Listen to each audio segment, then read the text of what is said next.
No. Oh, that's good. Third time's the charm. Yeah. Perfect. I've got your screen now. Pages that's recent. Yeah.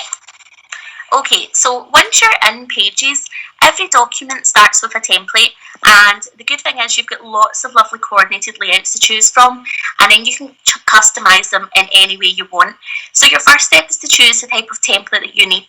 So you're best to go to the plus sign in the top right hand corner, and then you can scroll through and look for what it is that you're looking for today, whether it's a report, a newsletter, a poster, or a book. So for today, I'm just going to pick the simple newsletter to start with, and then we'll have a look at all the different options that you can do within Pages, and then at the end of the presentation, I'll show you a way in which I've used it with my class that I find quite useful.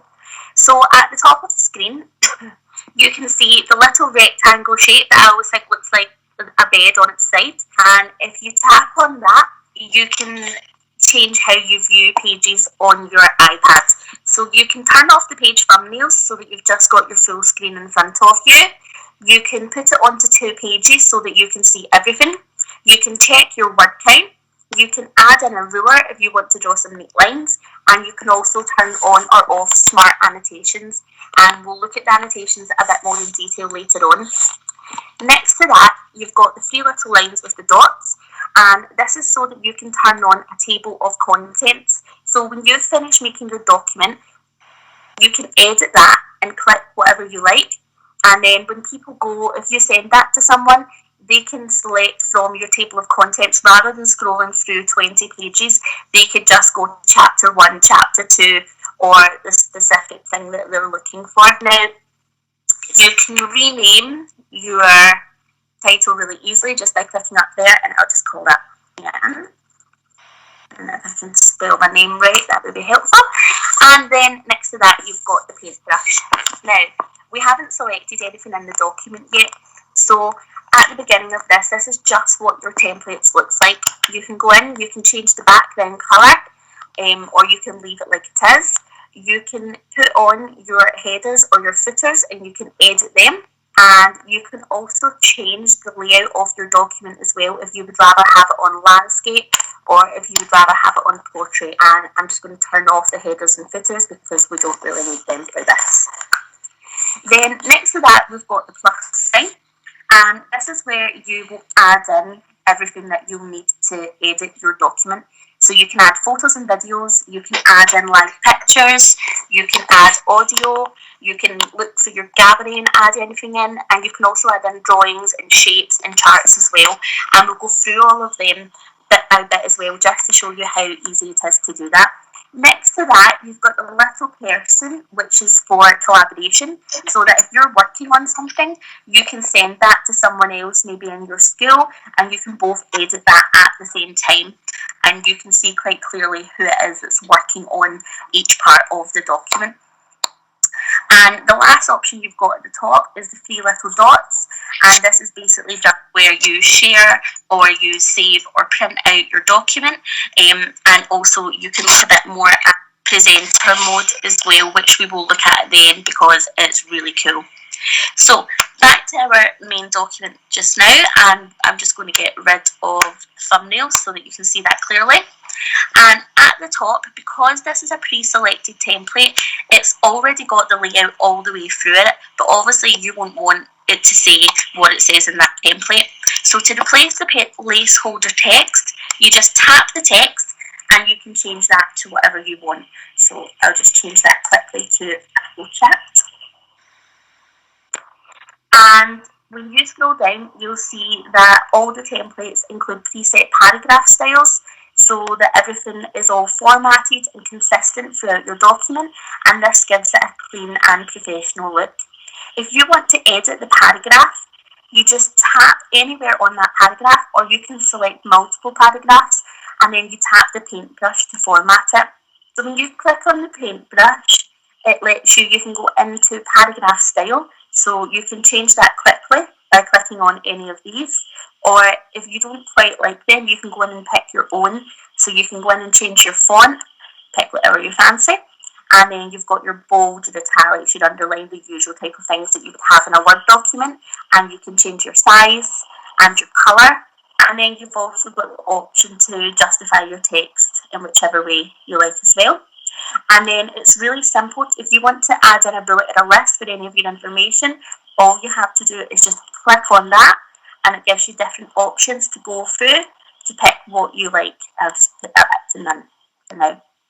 And one of my favourite things that you can do in paragraphs now, it's a new feature of Pages, is you can also add in a drop cap. So you just highlight your text and you click drop cap at the bottom. And then at the start of your paragraphs that you have selected, you'll have this nice big highlighted letter there, which just makes it look really nice and bold. Now, if you wanted to quickly change your font size, or any other basic formatting, you can use the shortcut bar right above the keyboard. So if you just click on that at the bottom of the screen, you'll see it comes up with some predictive text options. It comes up some with the font, and I can change that quickly. And also I can click center, or I can align or justify that. I can also click on this here, and that lets me add in any page breaks. I can fix my table of contents, or I can add in a little footnote really quickly without having to foot it about and go back up to Paintbrush. So it's very intuitive. It's one of my favourite things about Pages. It's really easy to do it, and the more that you play around with it, the faster that it becomes as well. Now, when you have your pre-selected template, it also adds in images for you. Now, to edit a placeholder of an image, it almost shows you straight away the little plus sign in the bottom hand corner. You just tap on that and you can select whatever you want. So if I've just got something in my gallery here, there's a nice Bitmoji picture. And you can go up to the paintbrush, go to style, and you can select here, there's some preset styles for you. So you can click on them and change how your image looks. Or you can go down to border and you can either turn that on or off. You can go into style and you can pick a style that you like. Once you've got your style, you can pick your colour of your border, and then you can change the width of it as well. You can also add in shadow, you can add in reflection, and you can change the opacity of it as well. So there's always lots of really nice things that you can do with your images. Now, that's just one image that's already on it, but if you have a template and you want to add in more images or videos, but it doesn't have an option for that, then it's really simple. You just tap wherever you want it to go, and you go to the plus sign. You go up to the one that looks like the little photo frame, and you select your photo or video. Okay, and I'll just select another Bitmoji. Now, straight away you can see that it's got the little blue cursors around it, and that's for you just to drag it in or up the way so that you can change the size. And no matter where you put that, the text will move around your image. So instead of it being stuck and you trying to force it into a position, it almost does it for you, and you can pick where it looks best.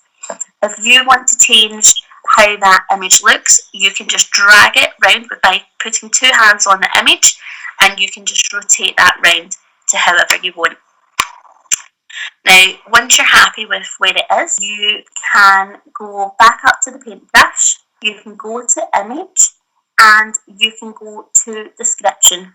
Now, in here, you can type in, let's see, Mrs. Wilson going to sleep, and that will add that to your image. And then this is a good accessibility feature, so that if you're sending that over to a pupil, they can use assistive technology such as VoiceOver to find out why you've added that image or what you want them to do with it. Now, another thing that you can do with this is you can tap it, go back to Paintbrush, and you can set that as a placeholder. So if you were wanting to use that in class and you wanted pupils to edit this and add in their own image, if you set that as a placeholder, all they have to do is pick the plus sign and they can go into pictures and they can pick whichever one they want of their own, and that will just change that automatically, so that if they maybe don't know how to add in an image, instead of you having to spend ages showing everyone how to do it, that's just a really quick way for you to do that. Now, there's something called Instant Alpha that you can do with your images as well. So this is not the best one because it's white, so I'll just add in one with colour. So I'll go back up, pick an image, move it over, and when I go to the paintbrush and Instant Alpha, you can drag this across to make some of the colours transparent. So if you're making something that's got a predominantly white background and obviously your image has a lot of purple in it, you can just drag this around and you can see it starts to take out the bits that you don't want. And don't get me wrong, you do have to play about with this for a little bit to get rid of the colours and make sure that you've not taken out anything that you want to leave in. So I've got half of my letters there. Okay, that'll do for now. And then once you're done, you just click done, and it takes away the letters that I've coloured out, and it takes away my background, and then it fits in a bit more easily with my image. And you can do that with as big or cut out as little bits of an image as you want with that. Now, in Pages, another good thing to do, if we just scroll past all of the text that's in here, if I just press return and go down, this will just create a new page for me. So if I wanted to add some of my own things into this template, if I wanted to add in some shapes, I go up to the plus sign, I click on the shapes at the top, and here you're left with lots of options. So you can either search for the image that you're looking for, if I was looking for a monkey, and that would be there for you. Or you can scroll through all the different options. So if I wanted to just add in a basic shape, in a square, and you can pull that across and down to edit that so that it looks how you like. And then you might not want that to be full on red, so you go back up to the paintbrush, and in style you can go to fill, and we're just going to make that white. And I'm going to go back out and add on a border so that it stands out, and make that a little bit bigger as well, and change my style on it. So now I have something that people can work on, or where maybe I want to add in more text. Now I can also click on that and go to copy, and then just paste that so I've got the same shape. Just drag that down, and then you've got some shapes in your document. Then you can go back up to plus and go to text, and that will give you a text box straight away for where you can just type in your information for children. So write a story, and you can just drag that along to highlight your text. And again, to edit that, you can either do it really quickly from the bottom of your screen by clicking on the A and the A, and you can make that bold and make that bigger. Then you can just click on it and drag it to where you would like it to go. And you can do the exact same at the other side as well to finish if you were making a worksheet. Okay, and just drag that over. So this is a really simple way of using it. And then you can also add in extra shapes as well. So, I don't want that. I'm going to search for a giraffe, just because the novel we're doing just now is the Giraffe, the Pelly and Me. So you can add in shapes to make it look a bit more interesting, and you can go up and you can change the colour of that as well. Now, you can add in multiple shapes to the one image. So if we get back our monkey, and we'll just make him brown.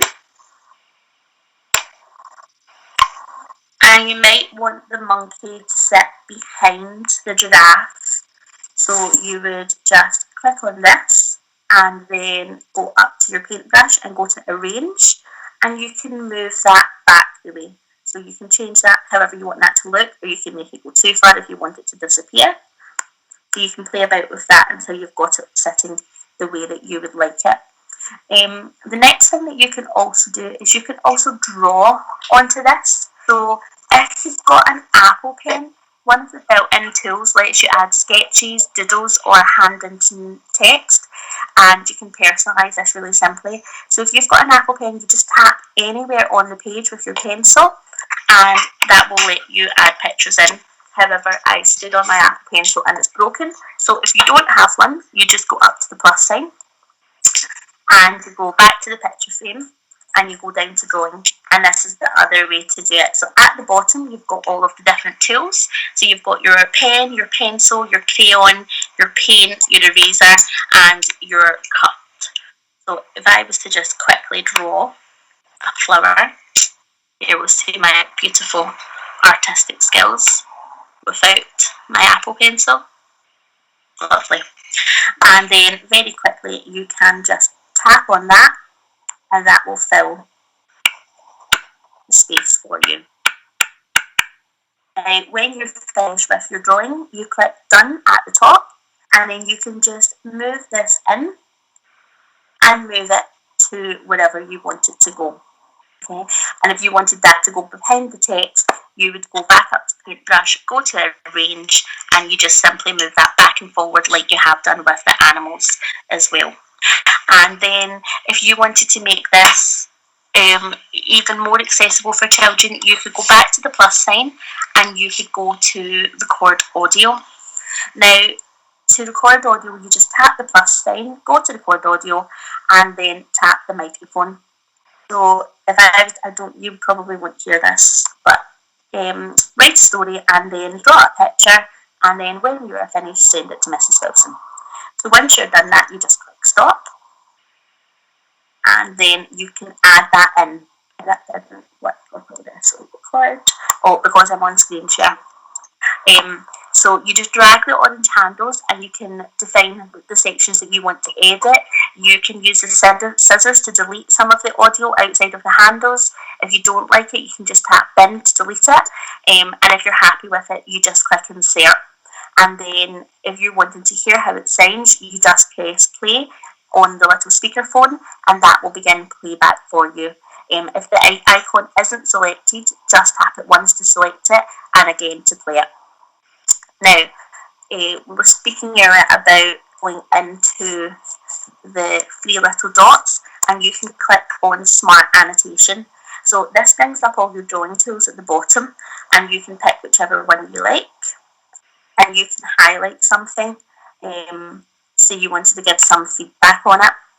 And then when you're finished adding in that annotation, you can scroll up and down and that won't move, that will stay with where you've selected. And if you're sharing that with a co-author, they can review your track and they can also incorporate changes as well, which is really handy if you've got a stage partner and you're trying to work on something like the board. You could also go back to the plus sign at the top with the little person in it and you can send this to Teams, to someone on your Teams or to your Outlook, and you can add anyone with a link and you can get them to add in changes as well. Now, one of the ways that I have been using Pages, if I go back out of this and go into my novel, and I put my thumbnails on, you can use the paintbrush to just add in images of, say, so this is our novel study, you can add in your book picture, you can use the shapes to draw rectangles for the children to work on, and you can add in numerous pages, so you can take pictures of books and add that in, and you can also put in questions for them and then space for them to answer as well. And if, for example, you wanted to give them an example of how to do it before they were to do the task, you can add that in as well, just by quickly drawing onto it, and you can see another one of my beautiful drawings there of a pelican. And you can also add in challenges for them with like the placeholder image that I was speaking about earlier, so that if I was to send this to them, they can just click on the plus sign and add in a video or a recording as well. It just keeps everything in the one place and it's almost like an interactive class notebook, especially just now when we're from home, and you're able to just hit the three little dot and export this, and you can save this as a PDF or a Word document or a Pages template, and then you can share that via Seesaw or Showbait or whatever it is you're using at home. So that's one of the ways that I've found it most helpful to use this, and really that's a really quick whistle-stop tour of Pages for you. If you've got any questions, please put them in the chat and I'll be happy to answer them, and I'll also be happy to upload the PDF that talks you through all of these different steps, so that then you can go on to so that you can go into Apple Teacher and set your Pages badge. Good luck and thank you for listening, and I will hand you back to Andrew and Laura.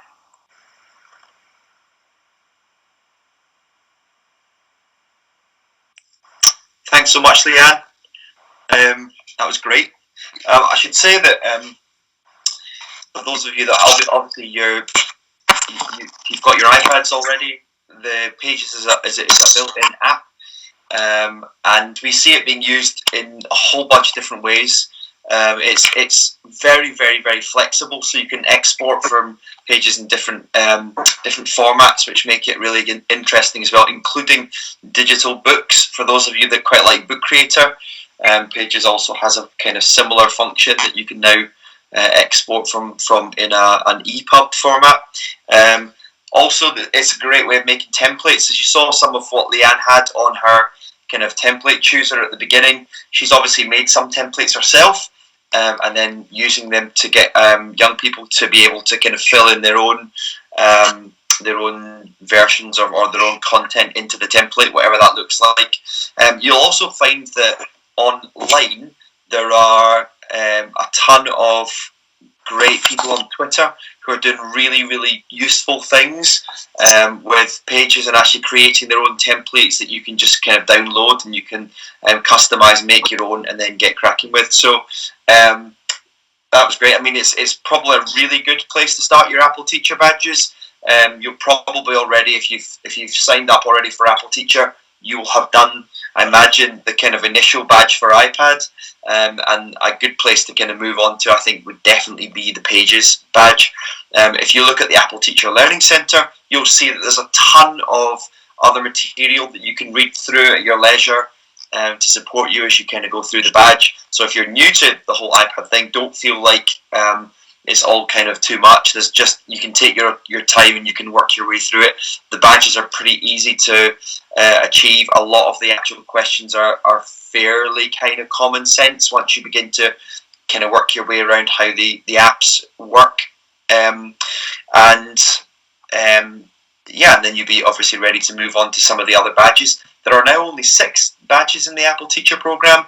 Once you've completed all 6, you will have achieved your Apple Teacher badge, for which you get a logo that you can use in your email and a whole bunch of other stuff. So massive thanks to LeeAnn. I know that Laura's going to pop up the video for today's session, so that you can review it and you can take your time and you can go back over it again if you want. And it'd be really probably quite a good thing to do now if you've got the time to actually just kind of like go onto the badge and actually kind of, following what LeeAnn's done, just kind of crack through some of the questions. And we've seen this done individually, or people pairing up to kind of like go through the badges together so that they can kind of team up when they're asking questions of one another and kind of pool knowledge and stuff like that. So once again, huge thanks to LeeAnn. I'm going to hand back to Laura in a sec, and best of luck with the Pages badge for Apple Teacher. Over to you, Laura.